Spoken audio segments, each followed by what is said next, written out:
Simon and Robin are a well-off couple who have just moved back to the city where Simon went to high school. A chance encounter with an old acquaintance named Gordon Mosley leads to the possible rekindling of an old friendship. But there's something up with Gordo and his intentions. And Simon is harboring a dark secret regarding his part in ruining Gordo's life years ago. A fresh take on the stalker subgenre and a true subversion in expectations. This is the 2015 thriller, The Gift. I'm Connor Eyzaguirre, and this is Filmgazm.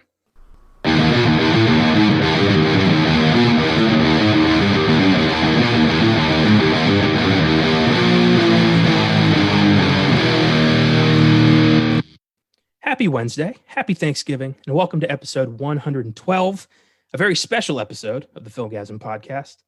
I'd like to welcome the newest member of the Filmgazm team to her very first episode. Welcome to the show, Julie Cervantes. It's a pleasure to have you aboard. Hi, everybody. Nice to meet you all. I'm happy to be here and happy Thanksgiving. Before we get started, Julie, why don't you tell the audience a bit of your movie fan background and why you decided to join this team? I mainly decided to join because I'm really interested in trying new things. I've never joined a podcast before. I've never been invited to one or known anybody that started one before. So it's just really an exciting new chapter for me in my life, especially with everything like being so mellow with the COVID stuff and quarantine and being inside. I in my spare time, I like to pursue my artistic career, but on the side, I have a huge interest for movies, and it developed later on when I was going into high school and college. But before that, I wasn't really into watching movies all that much, just because of my family life, and my family wasn't really big into movies either. So it's like the only family that was interested in it were my brothers. And I had 4 brothers. I lived with 3 of them, and one of them was really interested in watching thrillers, and he particularly liked Alien versus Predator. And he showed me that movie when I was young, and I was really shocked. I was like, what the hell am I watching right now? This is creepy. But then I started to really enjoy it, and ever since then, I started becoming like interested in science fiction and those kinds of things. So yeah. Killer, you've come to the right place. We've done so far on the podcast, we've done the first 2 Alien movies. We have not done Alien versus Predator yet. That's still in the book. I remember seeing that movie at the movies when I was 2004. So I was 9. And my mom and dad took me, and I had never seen Alien. I'd never seen Predator, so I didn't really know what to expect. And I was like, this is awesome. And I wanted to be Predator for Halloween, but my mom wouldn't let me do that. Yeah, my mom would probably say something like, that's evil. If there's blood in it, it's evil. Like, she was very strict. And even when my brother would play Halo, like Halo being like probably one of the least violent games ever, she would get really mad at him for playing Halo because she thought it was very violent. But and then today it's like really funny because me and my brother, like the other night, were playing The Evil Within. So things have definitely changed for us. It's interesting because I come from almost the exact opposite world. Like, my family loves movies. We're all everyone in my family is a huge movie geek. I like to say I'm 3rd generation movie geek. And my mom was showing me horror movies when I was way too young to be watching horror movies. Nice. Yeah. I don't regret it. I mean, yeah, there were some nightmares, but I mean, I could have left anytime I wanted to. Like The Thing, for instance, I watched that when I was very young with my mom and dad, who hadn't seen it in 30 years. So they didn't really know what to expect. But have you seen The Thing? No, I haven't. Oh, it's a classic. It's one of the freakiest movies ever made. But there's a scene where this creature opens up and reveals what it really is, and it's just freakish. And I saw most of the movie through my mom's hand after that. She didn't want me seeing all that. She didn't turn off the movie or tell me to leave. She just put her hand over my head and was like, "You shouldn't watch this." And I'm like, "Well, I am." And now it's like nothing to you now to watch movies like that. It's really it's weird and it kind of sucks, but yes, I've become so desensitized to horror movies that it's incredibly difficult to scare me. I watched one last night that I actually like I fell asleep watching it. Like I was so bored by it. And it was a ghost movie and things were popping out and I was like just nodding off most of the time. It was called Winchester. It was terrible. Yeah, the other day, before Halloween, I was trying to watch Children of the Corn because it was Stephen King, and I fell asleep really fast. But yeah, I'm gonna try to rewatch that one though. Children, I personally thought Children of the Corn sucked, but I liked the story, but I thought the movie was well corny. But Whoa. yeah, welcome to the team. I think you're going to fit right in here. We're all pretty goofy about this stuff, and we're all looking for the next big scare and like really good, cool movies. And yeah, let's talk about one. So there's no rewind today, so let's jump right in. We did decide to draw from the book of Filmgazm for today's episode because Julie wanted to do this right, and we ended up with The Gift. And this was your first time with this movie, I believe. Yes, and first time watching Jason Bateman and Joel Edgerton as well. I have no exposure to those actors, so this was my first movie for both of them. Wow, hell of a first run for Jason Bateman. He's mostly known for comedies, so this is an interesting way to get like right in his career. That's cool. So right off the bat, what are your initial thoughts and feelings about this movie? So I was really interested in it. I didn't get sleepy or anything. So I thought that I could predict what would happen because it's a Creep movie. And so I've seen Creep, the movie before. And so that is actually like very different from this one. So when I saw this one, I was like trying to predict what would happen. And I was going to say, oh, he's going to kill them or like blah, blah, blah. He's going to do something really crazy. But it went in the direction that I didn't think it would. And I really liked that because I was like kind of confused and like conflicted. I was like, what do I make of this? I'm not used to this. It's weird how this movie does that. You do think this is going to be like Creep or Single White Female or one of those movies that's all about, crazy person gets into this person's life and just kills everything around them. But this is not that kind of movie. In a weird way, like up until the last like 15 minutes, you're kind of conflicted over who the real bad guy is in this movie. Yes, I like that a lot. And even in the end, you still kind of don't know if he really did it or if he didn't do it. Like it really is like when I saw this at the movies in 2015, I couldn't stop thinking about it. It was one of those movies that just I kept going through my head like, did it happen? Like, was he fucking with him? Like, how did this what was that movie? Yeah, because a lot of films, they'll like easily tell you what they're going to do.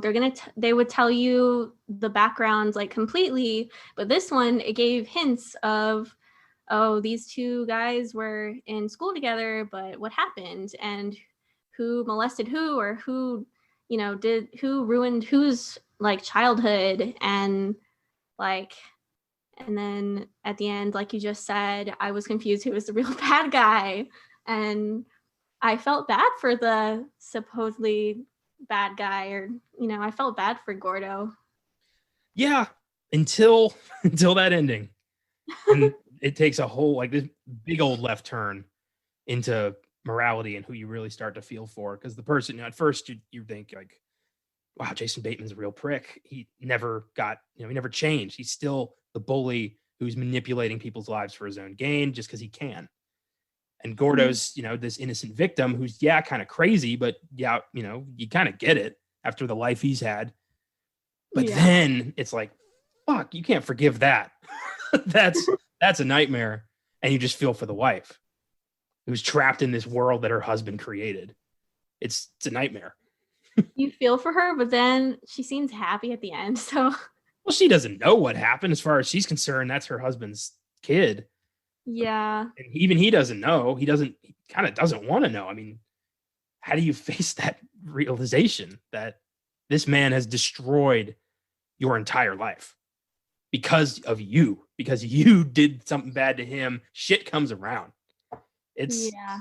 oof. I was expecting her to find out too, but they didn't even show that. Like, it gives you so much mystery. I love that though. I love that it ends with just a blank slate of like, well, you decide.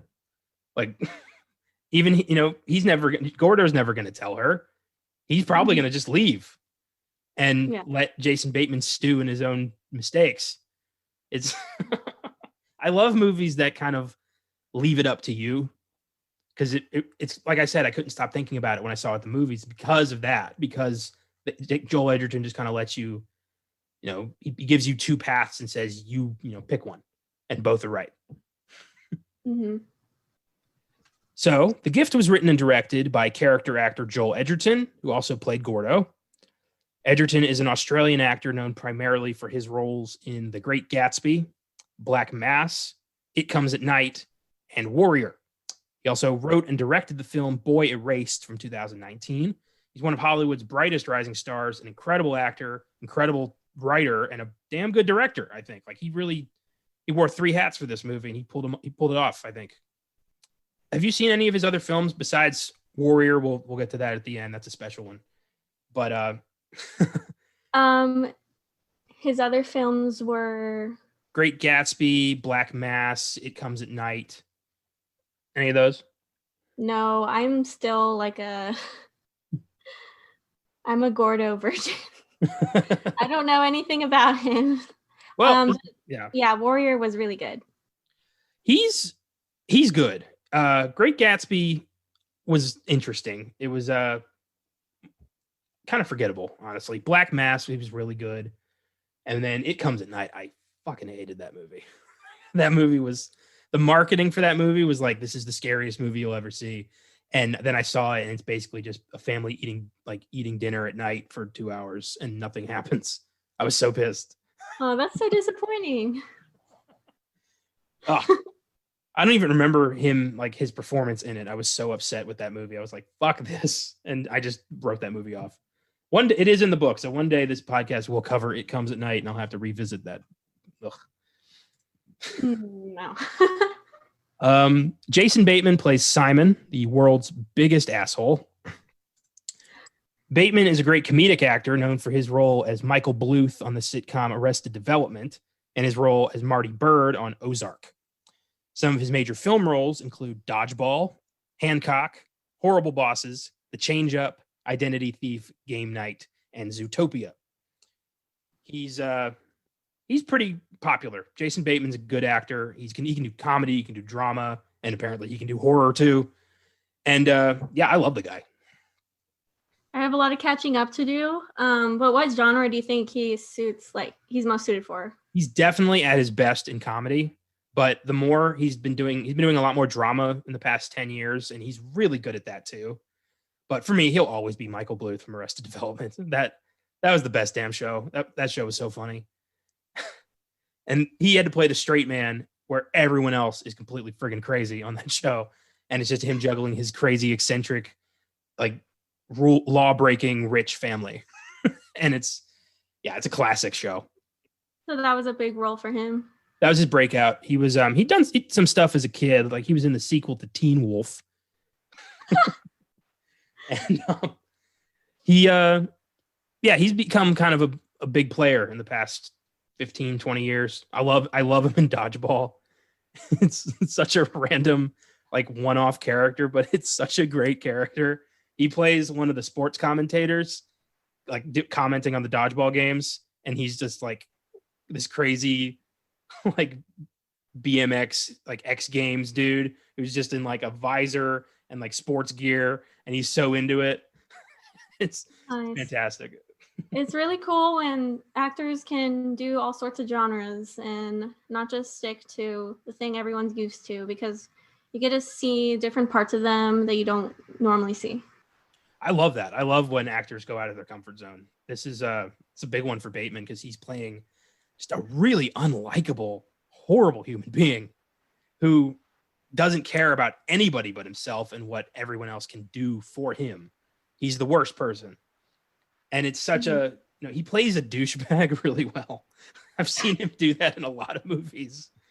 Uh, yeah, Game Night is one I recommend. That was from a couple years ago. That was a really surprisingly hilarious movie about these couples who do like a weekly game night, and he and his wife are super competitive, like super competitive, and their friend organizes this detective game for them to play, like a big old RPG, and then he gets kidnapped by gangsters for real.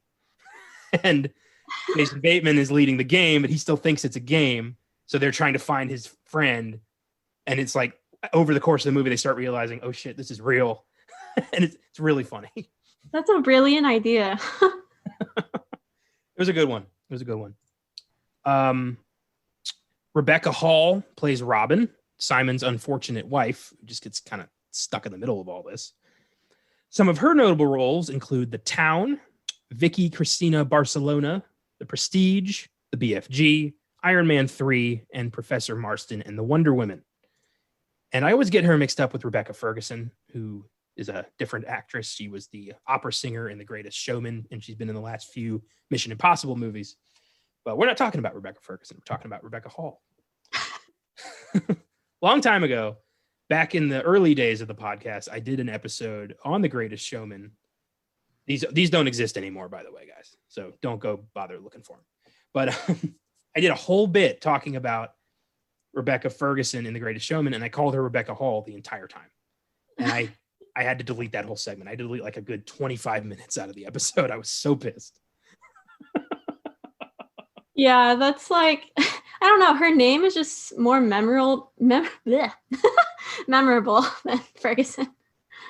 I think she does a great job playing Robin. I think she's a very, relatable character. I think she's a very well written character. And I just feel bad for her. She doesn't know who this guy is that she married, and she's trapped, but she does, leave him. But she's stuck with, who knows who the dad is. It's a lot of questions. Yeah. I was really happy and satisfied that she did that at the end. I really liked her performance, and like the way, because I felt kind of similar to her. I think I always try to find the good in weirdos. And because I'm a weirdo, so like I want to, I feel relatable to her in a way. Well, also because the only two other characters you have to relate to in this movie is a narcissist asshole and a psychopath. Yeah. So she's kind of all you've got at the end of this thing. The Gift has an IMDb score of 7.0, Rotten Tomatoes score of 91%, very admirable. It grossed $59 million on a modest budget of $5 million. So this was a pretty decent hit, but I don't hear a lot of people talking about it anymore. It didn't really make any waves in the pop culture community. People saw it and were like, oh, that was good. But then nobody talked about it again. Like this movie just kind of fell off the radar. And it is on Netflix now, so I'm hoping maybe more people will see this. But it definitely deserves more attention. I think it's a very well put together thriller. I think one of my thoughts afterwards was actually that, like, I think this movie is really enjoyable and it's a good to watch it, but I don't feel like, for me personally, I would watch it a lot. I just kind of felt like this is a one-time fun ride to go on, and then you just kind of, you keep it in your mind, but like you don't go back to it. But that's how I feel about it. I can see that. This is I can see this being a one and done kind of movie for some people. Once after you already know the twist, it does lose a little bit of punch, I think. But I do think the performances are great. I like the journey. I think the dialogue is great. So I would definitely recommend this to people, but maybe not more than once. I see your point. Mm-hmm. So let's talk a bit about the movie itself. First up, I didn't realize that this was a Blumhouse production, which is awesome. They're the leading name in horror right now. They produced the most recent Halloween movie, Lights Out, the Conjuring franchise, I think, maybe. Maybe not. Horror geeks, don't come down on me for that. That's just off the top of my head. But they're the best. They're always giving the green light to like weird horror scripts. They're giving everything a lot of opportunity. And when they do like reboots, it's like they did The Invisible Man from this year. And they just care about horror. They don't like interfere that much. They let the director do what he wants and just kind of make his own vision. And I appreciate that. This film is very much that. I'd like to see more from them because those are pretty good movies that came out. They're the best. Whenever I see their logo on a movie, I'm like, this is going to be good. Mm-hmm. So when we first meet these guys, Simon and Robin, they're just kind of an unassuming couple. They're, house shopping. They're moved out here for work. Simon's a successful security sales guy or something. And you like them at first. Like, I like how the movie kind of pushes you in different directions as the movie progresses. Like at first you're like, oh, these are our heroes. Oh, Simon, knew this guy in high school, but he was weird. But the more you go through the movie, the more you realize who really is at fault here and who really you shouldn't like. It's very interesting. And Jason Bateman was well cast for that because he plays smarmy really well. Like sarcastic, like asshole you kind of don't like. He plays that very well.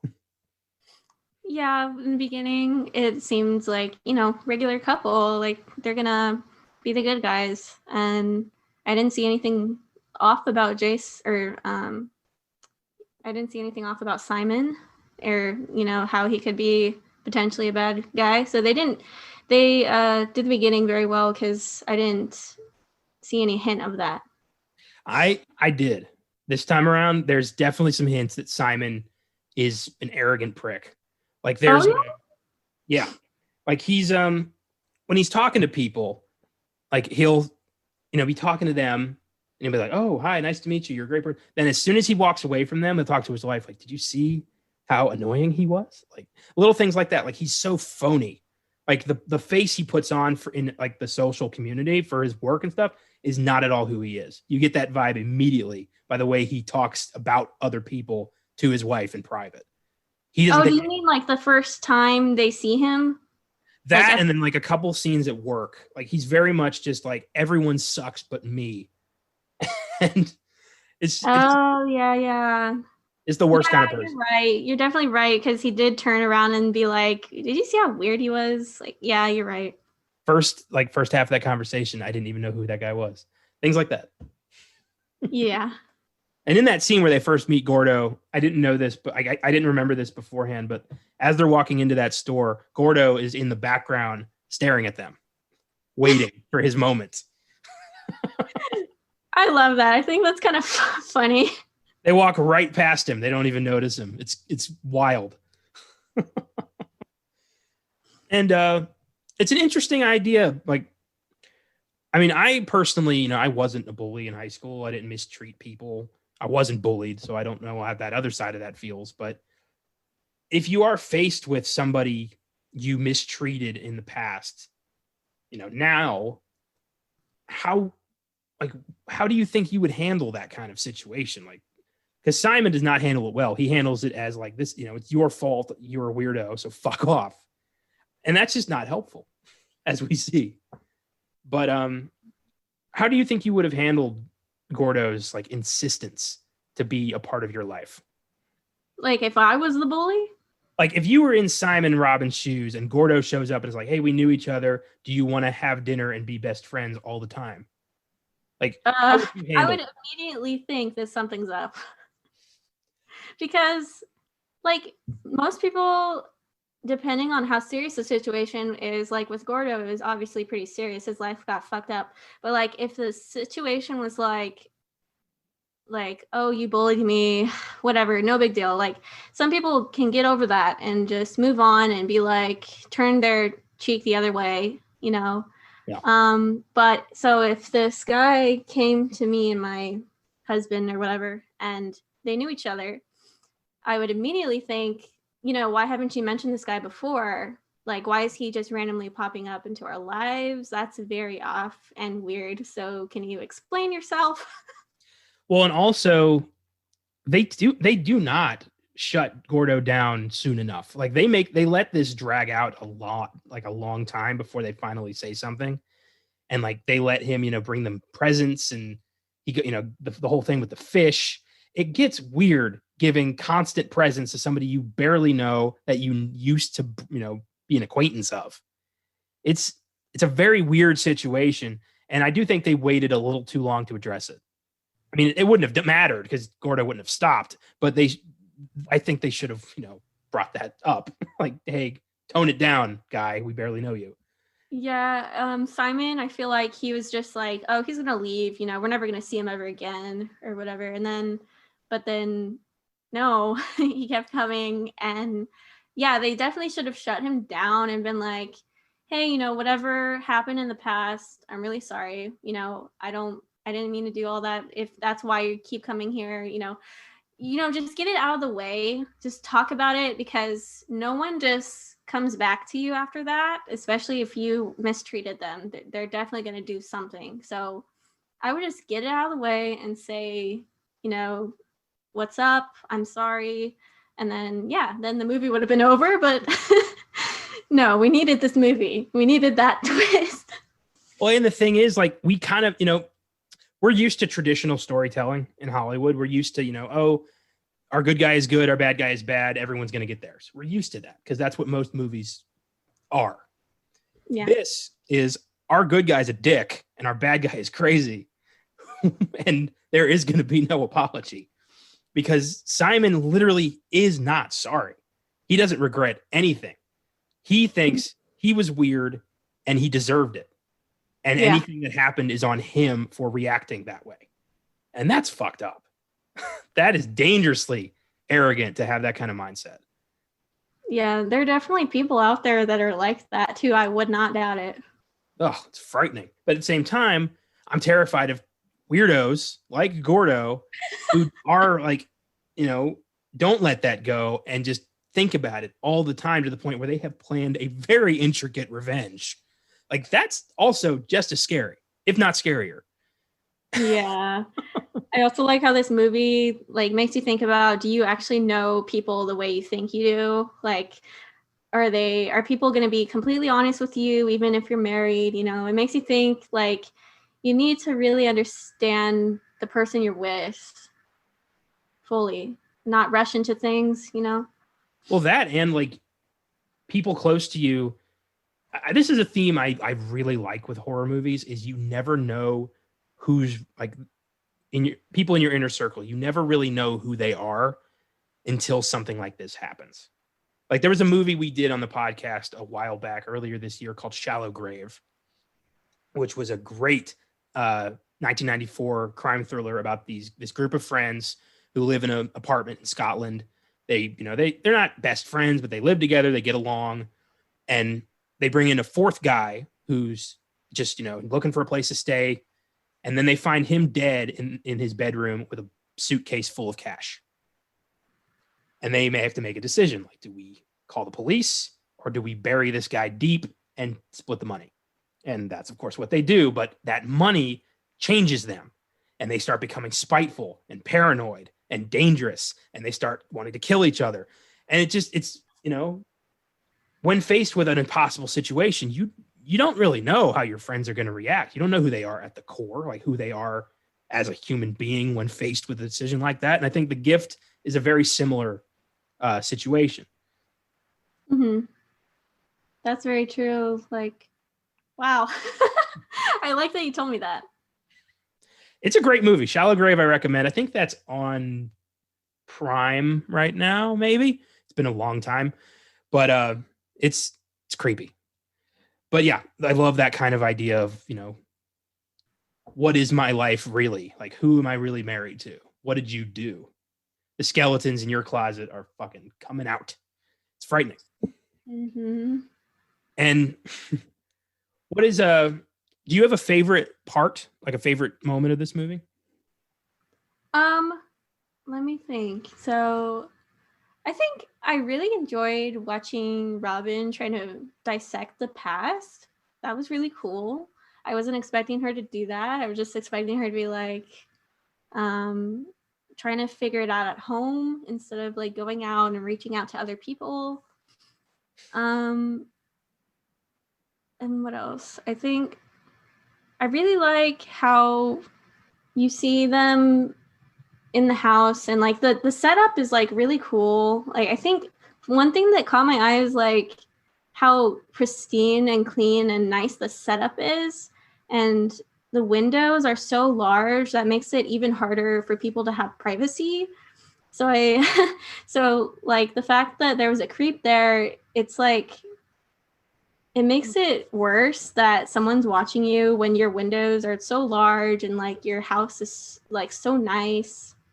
And it's just like it just shows how wealthy they are, and how it's kind of expected that someone would be jealous, or he would probably, and that hints a lot at him, like, because remember when he was saying Simon says this, I got that, I got this. Yeah. Like Simon says I'll have a large house or whatever, a beautiful wife. So it was like trying to get the audience to wonder, is he there because he's jealous? Is he there because he wants the wife, Robin? Like he really likes her.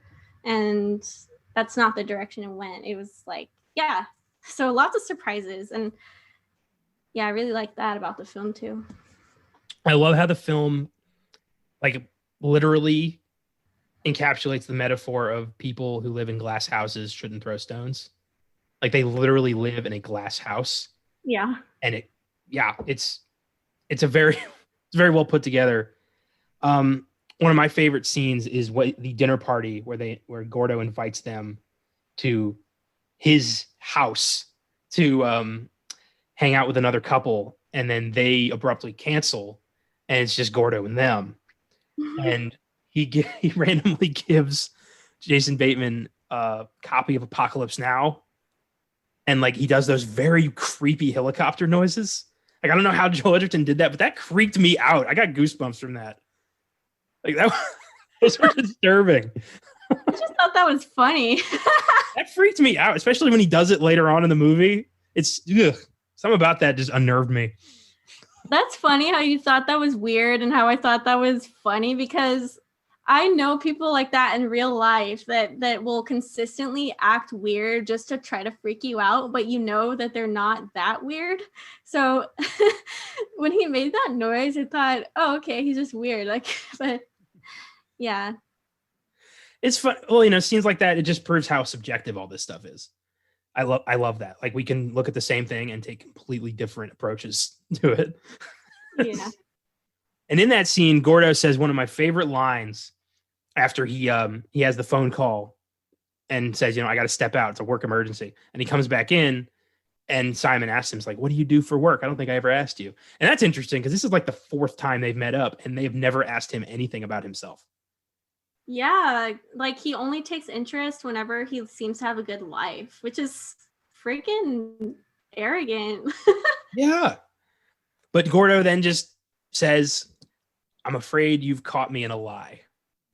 It's the way he delivers that is so eerie. And then you're like, what is he going to say? What is he going to say? Because you never see that in movies where people are just like, well, I was lying to you. To just confess that immediately opens a whole new door where you're like, well, what were you really doing? Except in Creep, the other movie, because he says that. So I'm wondering, has Joel ever seen Creep? That'd be funny if he has. I can see there's maybe some influence. I can see that. This film has, I think, a lot of I think there's some Hitchcock in here. I sense a little bit of Norman Bates in Gordo. Definitely, he's we know he's got a messed up childhood, so we don't really know what this guy is fully capable of. And maybe Simon got off easy here. I don't know.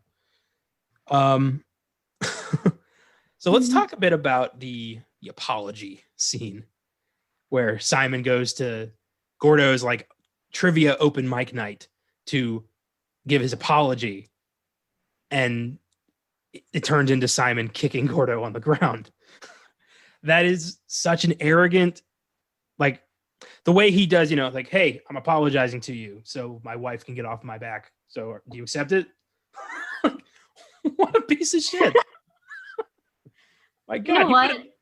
Hmm? I was gonna say, you know what? I think that is my favorite scene out of this movie, and it's because it made me feel so much emotion and anger, and I love when a movie makes me feel that way. I'm like, you did it. Like the director did it. They made me feel something, and that's when you know a movie's good. So yeah, this is my favorite scene. Well, it's so great that Simon goes from "Hey, I'm sorry" to "Fuck you" in like less than 2 minutes, just because Gordo's like, "It's too late." You're like, "What do you mean too late? I'm here, aren't I?" Like, it's so horrible. He's such a bastard. Simon is such a bastard. Oh, but then again, in that scene, there's another epic line that I love where Gordo tells him, "You're done with the past, but the past isn't done with you." Yeah. I love good lines. Like that's one of my favorite things in movies is to find a really good line that just makes me go like, "Ooh." That's one of them. Yeah, I think that it was really I really liked how he said it's too late because he doesn't deserve to feel that happiness of, getting over what he did to Gordo. And I don't know if I would like I like you said you weren't really bullied. I don't think I was bullied to that. I wasn't definitely not bullied to that extent. So I can understand why he wouldn't like forgive him, especially the way he tried to apologize. He was like, "I'm sorry." Like Yeah. you can definitely just tell how he wasn't sincere at all. And that's what Gordo's, talking about here. I think if Simon had like legit, actually, that's a question I wanted to bring up. So earlier on in the movie, when uh, Gordo leaves the note for Robin and says, "I'm sorry things got out of hand. I never would have done anything to upset you. I came into this with best intentions." Do you think that Gordo really was trying to see if Simon was a better person or if he was going to fuck him from the beginning? Um, I got the vibe that he was going to fuck him from the beginning. Okay. I got that vibe because how he seemed. Okay, so this is another thing. So when they went into his house, or his fake house, Yeah. and they were exploring the rooms and everything, and they saw the room with the monkeys in it, and I feel like he knew that Simon didn't like monkeys. Like, is that just me? Because like, why else would he have monkeys? Because like, what? So I feel like he was planning it all along, and he's always had this hatred inside of him of wanting to get back at Simon. Yeah, I think you're right. I think the intricacy of the whole plot, I don't think it was I don't think it was off the cuff. I think he had this planned. I think he wanted to see if Simon had changed, but he didn't. He didn't change. Nothing had changed. And yeah, I think you're right. I think this was just, this was full on revenge from the get go. Do you think that he did take the dog? Um, yeah, I because that's kind of random, and it kind of goes with the fish thing. And personally, I don't think that scene was needed. Just because, like, they didn't even, in the beginning, the Robin and Simon, they didn't really show a huge connection to the dog until he was taken. So I feel like they could have left that out, but I think I like how they tried to make the creepiness linger more. That might have been a producer decision that said, like, hey, this movie's not scary enough. We need something. Yeah. I can see that. Uh, so yeah, the monkeys. So why are monkeys so scary? Good question. Um, so Simon has a fear of monkeys. We find that out we don't really find out why. I would love to know why, because you're not just born with a fear of monkeys. That's not like an innate fear, like a fear of heights or something. Something happened to make you afraid of monkeys. There's a story there, but it's kind of interesting because Simon kind of views everybody he knows as monkeys, as like weird little playthings for his amusement, who he can manipulate at will. I think there's something to that. I think he sees Gordo as a dancing monkey, and the guy he screws over for the job, dancing monkey. These are pawns in his great game that only he is playing, and it bites him in the ass. That is so interesting. I never thought of the monkey in that way. Um, yeah, that makes total sense now. And I think maybe he's afraid of it because he knows what's coming, or like he knew maybe this is gonna bite me in the ass. And yeah, I didn't think of the monkey that way. I thought it was just random. All right, with that, let's go to the ending. The over the top, crazy ass ending of what Gordon's grand plan was. Because I don't think getting Simon fired was part of his job, was part of his plan. Because he had nothing to do with that. That was all Simon's fuck up. But that was just gravy. I mean, can you imagine if you were planning like decades long revenge on somebody and you enact your plan, it works, and then on top of it, without your involvement, he gets fired? Yeah, I mean, yeah. that's just icing on the cake. It's a dream come true. Oh God. I want to know what his reaction would have been like to that. I love when Gordo calls him and he says what Simon had said to him earlier, like, don't talk for a while, and then I'll say what I got to say, and then you can talk. Like, he puts him in his place at the end.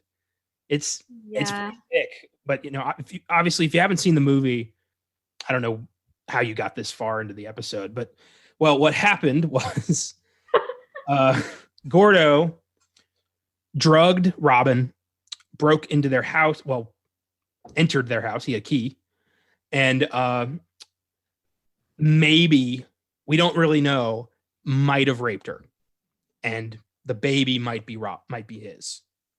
And he lets Simon think that that's what happened. And now Simon has no way to prove that that's what happened, but he's always going to be thinking about it. He's always going to wonder, is that my son? The ultimate revenge. Yeah. Yeah, and he gets away with it. He just leaves the hospital. And I love that last bit where he just takes off the sling and just chucks it. Yeah, I like how he was like, did I do it? I probably did. I probably didn't. We don't know. I'm gonna be totally honest here. I stole that scene for my first book. Oh, really?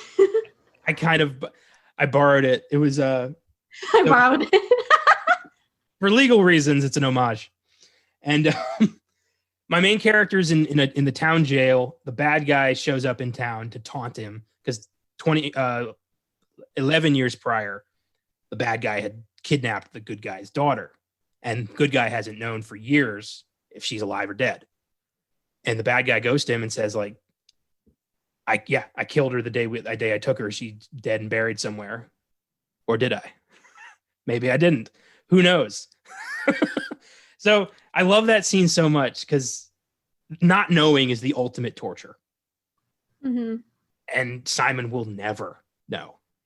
Do you think he deserved it? What do you think? Oh, God, I don't think anybody deserves that. Certainly not Robin. Yeah. All right. What Simon did to Gordo, starting a rumor that ruined his life, fucked up his relationship with his parents, and just wrecked him mentally, versus making you think that somebody you hate is the father of your child. I don't know how to answer that question. I'm going to go with no, he didn't deserve it.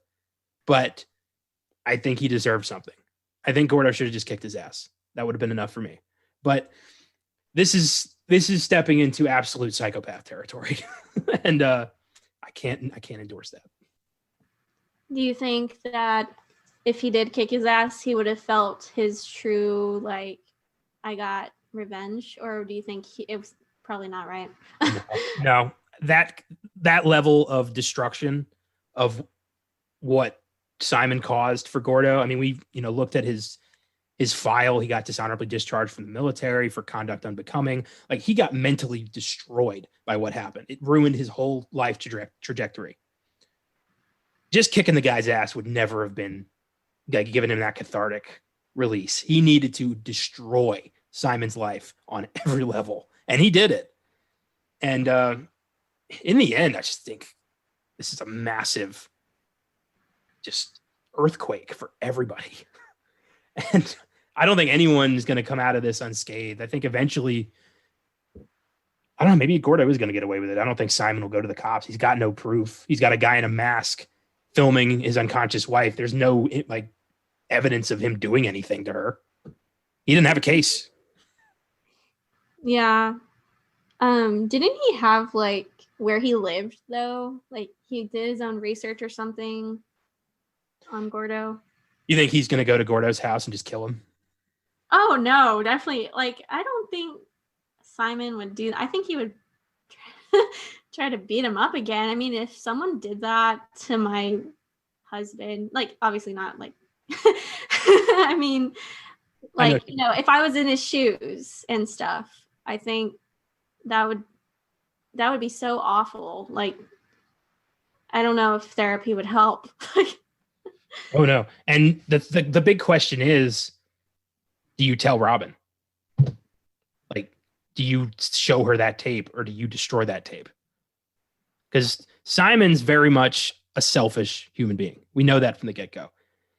But is he that selfish? Like, is he going to show her the tape and say, like, that's not my kid? Or is he going to destroy it and just live life like that is his kid? Oh, God, dude. Questions. There's so many questions with this movie. What would you do? Oh, God. Okay. I think they should know. Yeah, but that would shatter. That would shatter her. That would destroy her and the kid eventually. Yeah, especially since like she tried to have a baby before. I think that, you know, I think that proves that it is Gordo's kid because they did try. They've been trying. I think Simon's impotent. He can't have kids. Uh-huh. I think that's why it took this time. But yeah. I don't. God damn! This is like a crazy decision to make. Like I don't know. Either way, it's a horrible decision. And well, you are getting divorced if you're in his position. You're gonna get divorced. You're not gonna see her probably. It's a man. I don't know. I don't know either. But are you gonna be like, that's not my kid, and just like, you know, never be a dad to that child? Yeah, because that's awful too. Yeah. Or are you gonna step up and be like, I don't know what happened, but that's my boy. Like I don't know. It's a nightmare. I hope I never have to make a choice between that because that would be just I'd never get over that. That would destroy my entire life, and that's the whole plan. That's the whole point. God. Oof. Yeah, this movie, it really does resonate on like an emotional level of like, what would I do? And there's really no way to make that decision unless you like until you're faced with it. Because honestly, I got nothing. Yeah. Fresh out. My Lord. So here are some Filmgazm facts for The Gift. Number one, the original title of this movie was Weirdo.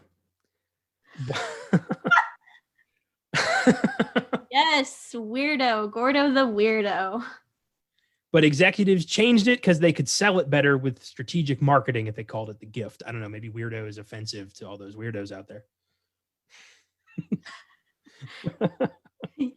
Yeah. Number two, when Rebecca Hall's character is in the hospital, she stays in room 237, a reference to the haunted room from The Shining. So cool. That is really cool. There's so many little details. I do have to say there was another detail in this movie.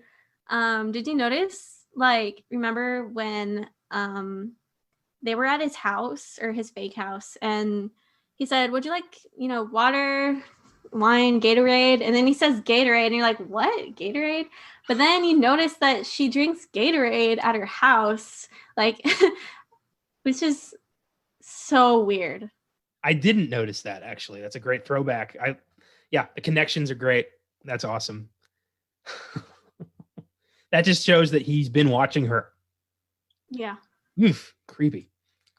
Number 3, and this is very interesting. The alternate ending reveals that Gordo did not rape Robin. Instead, Gordo allows Simon to believe that he did, thus ruining his life the same way Simon ruined his. So Gordo didn't do it. He just wanted Simon to think he did it. What do you think of that ending? I feel like that would have been just as good. I think they could have done either of those endings. Yeah, but there's no way to show that in the movie without ruining the punch. Because the way we would have had to find that out is like Simon, and Robin agree to like a test, and they would have just found out that it is Simon's kid, and that would have been kind of underwhelming, I think. But leaving it unknown, again, has you constantly thinking about it. Like, was it? Wasn't it? I don't know. Maybe. But in the alternate ending, nope, he didn't do it, which actually makes Gordo, in a weird way, the hero of the movie. If he didn't do it, I like his character a lot more, and I understand the revenge side of it. If he did do it, he's a goddamn monster. Yeah, I think I'm really glad that ending is a no, he didn't. Because I was actually rooting for him. So it's a refresher. It is so weird how this, like, Simon is so unlikable that you are literally rooting for the crazy person. Man, when he shoved him to the ground, I was like so angry. I wanted to shove him to the ground. And then he kicked his boxes. What a prick. I know. And his face, Gordo's face, he looked so innocent, like a little puppy. I wanted to help him. Did you jump when Simon gets the last box that has the tapes, and he puts in the audio of him mocking Gordo at the house, and then all of a sudden the music from Apocalypse Now kicks in, and it's like it fills the whole house. I jumped. Actually, no. If my TV was louder, yes. I was watching it pretty loud. I think sound can definitely make a difference. If it's loud, it has more of an effect. So I think from now on, I'm going to watch movies with the audio a lot louder, because if it is louder, you get some small audio details. Like, I was watching this with subtitles, and it said there was like some music playing in the background. I was like, I can't hear that at all. So yeah, next time I'm gonna watch it louder. I watch everything with subtitles for 2 reasons. 1, I'm probably going to be eating chips. 2, I don't like to miss anything. Yeah, I love, so yeah, I'm going to watch it. I always watch it with subtitles too, because I think like back in the day when I wasn't into movies, I didn't, but now I want to get every single thing that they say, because sometimes I don't know what they said. Yeah. So, yeah. It's gotten to the point where, like, if subtitles aren't available, I will seek out another source. Like, I almost like would rather not watch the movie than watch it without subtitles, which is a shame, because some of the movies we've had to do on the podcast are like older stuff that's really not that easy to find. And when you do find a DVD of it, it's like an old school DVD that has like, doesn't even have a scene selection. So there's no way in hell that's going to have subtitles. But Yeah. you got to bite the bullet sometime. I was going to ask, do you think that theater should show subtitles? They do some places. You can get open caption screenings. I've been to a couple. Ooh. Nice. Weird. But yeah, I think the bigger the screen, the louder and subtitles, and you've got a good watch. Mm-hmm. I give The Gift an 8. It's a tense psychological thriller, deserves a lot more attention, I think, underrated as hell, and truly creepy at times. I'm going to give it, so originally I was struggling between a 7 and an 8, but now that we talked about it, I like it even more, so I'm going to give it an 8. That does happen. It's funny. Talking a movie through can sometimes push it over the line. That happened when Austin and I did the Blair Witch Project. I had seen that movie like twice beforehand, and I thought, this is shit. I watched it the third time alone at night in my apartment, and I was like, this is one of the scariest movies I've ever seen. And he didn't like it, but the more we talked about it, the more he was like, you know what? It's pretty good. So yeah, the discussion's an essential part of rating a movie, I think. Mm-hmm. So to close out the show, I thought we'd talk a bit about Joel Edgerton and the movie that I think is his best performance, 2011's Warrior.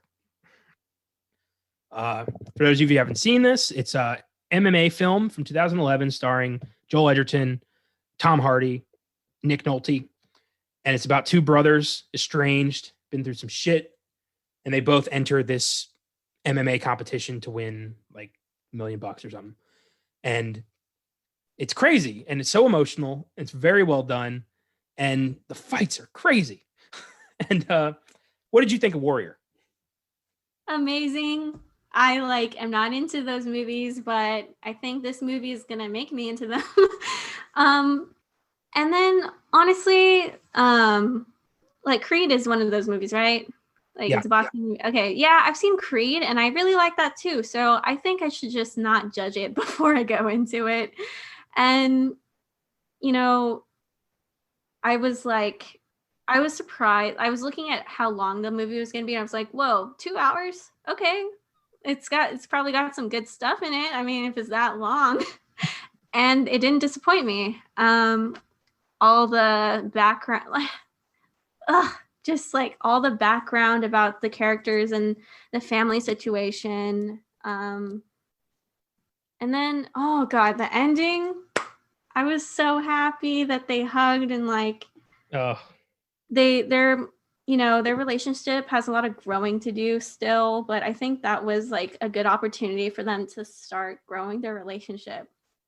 That the ending when he's got, I don't remember Joel Edgerton's character's name, but when he's got Tommy pinned and he's just like, "It's okay, Tommy, it's okay." I cry every single time. That is such an emotional scene. Yeah, I'm going to say I was confused why Tommy wanted to win so bad. I think it was just because of his need to try to fulfill his goal of I'm slightly confused why he wanted to do that fight in the first place too. Is it just because of his emotions about his mom or something? Tommy, it's been a while since I saw this, but I'm pretty sure. So Tommy was a soldier who went AWOL after his good friend was killed, and he went to see his friend's widow, and he was trying to win the money for her. Oh, okay. So is it because her husband died? Yeah, and he feels guilty about that, and he wants her to have a good life. And the brother, Joel Edgerton, is trying to win it to pay his mortgage. We should talk about that movie. Warrior, yeah, that'll go on the list at some point. That's a great movie. That'd probably be an Oscar Sunday episode, more than likely, because it's got that one nomination for Nick Nolte. But Joel Edgerton being was he a physics teacher or a math teacher? Physics, yeah. Physics. And as much as I do love the scene where he takes out the Russian champion, that would never happen. Yeah, no. His ass would have been down for the count in round 1. That guy was huge. Yeah. What's his name? Cobra or Koba? One of those? Yeah, Koba. It was cool to see him take Koba down, but no. That's a good movie. Yeah, definitely check out Warrior. And Joel Edgerton, another role I'd like to bring up. I know you haven't seen this movie, but I want to encourage the audience to check this out. Is 2015's Black Mass. It's a biopic of legendary psycho gangster James Whitey Bulger, played by Johnny Depp. And Joel Edgerton plays the FBI agent who basically let this guy take over Boston in exchange for ratting on Italian mobsters. And this is a true story. This guy owned Boston for a long time with federal authority to do whatever the hell he wanted. And once the other FBI agents found out about this, that shit got shut down immediately. But the fact that happened is crazy. And Joel Edgerton is so good in that. He's such a slimy prick. He's Simon in that, basically. And it's got a great cast. The true story of Whitey Bulger is bonkers. He was on the FBI's 10 most wanted list for decades. They finally found him in 2015, and then he was beaten to death in prison. So Oh my wild god. story. But another great Joel Edgerton role. And I really want to see Boy Erased, the movie he wrote and directed after The Gift. I've heard it's just really, really sad. Austin loved it. It's a film about a young boy, a teenager who grows up in a very religious household and then finds out that he's gay, and his family make him go to gay conversion therapy and try to force the gay out of him. And apparently, it's very emotional, very devastating. Joel Edgerton plays the guy who runs the gay conversion camp. So Wow. that sounds hysterical. So, yeah. I would love to watch that one. Is it a drama? Oh, yes, very much. Yeah, dude, I love dramas and I love movies that try to make me cry. It's tough, but it does happen. And I do love when, like, for me, the biggest thing, I think you'd mentioned this earlier, the biggest thing a movie can do is elicit an emotional response. And that's the ultimate emotional response, is literally making you cry. So when a movie can do that, it immediately becomes amazing in my book. That'll be good. I haven't seen Schindler's List yet either, because I know that's going to just destroy me. Oh, yeah, me neither. I wish we could watch these like together in person, because then we could see our initial reactions, and then that would be entertaining too. Yeah, absolutely. Well, next year, can't talk about that yet. Never mind. Zip. We don't have, not yet. Just waiting on a certain date to announce that one. Almost got me, didn't you? That was close. So this was awesome. Next week, we're going sci-fi with a 90s cult classic that makes far more sense than you'd think. In the distant future, evil is coming to destroy Earth forever, and only an ancient ritual with a perfect being can stop it. Enter a cab driver, a weapons manufacturer, a priest, a talk show host, and the perfect being. Their lives intersect as darkness descends on the world in 1997's The Fifth Element. Bruce Willis, Gary Oldman, Mila Jovovich, Ian Holm, and Chris Tucker. Can't wait for this gem. Until then, treat people the way you'd want to be treated. And if you are a bully, apologies can go a long way. Otherwise, you may just receive a gift of your own. Once again, I'd like to welcome Julie to the team. She'll be popping up here and there randomly, but Austin will be back next week for The Fifth Element. Thank you for joining me today. This has been awesome. I really enjoyed talking about this movie. I'm looking forward to some more. I hope we get to cover some sci-fi, because that's my favorite. Hell yeah. Catch Beauty and the Beast on Oscar Sunday, and I'll see you next Wednesday.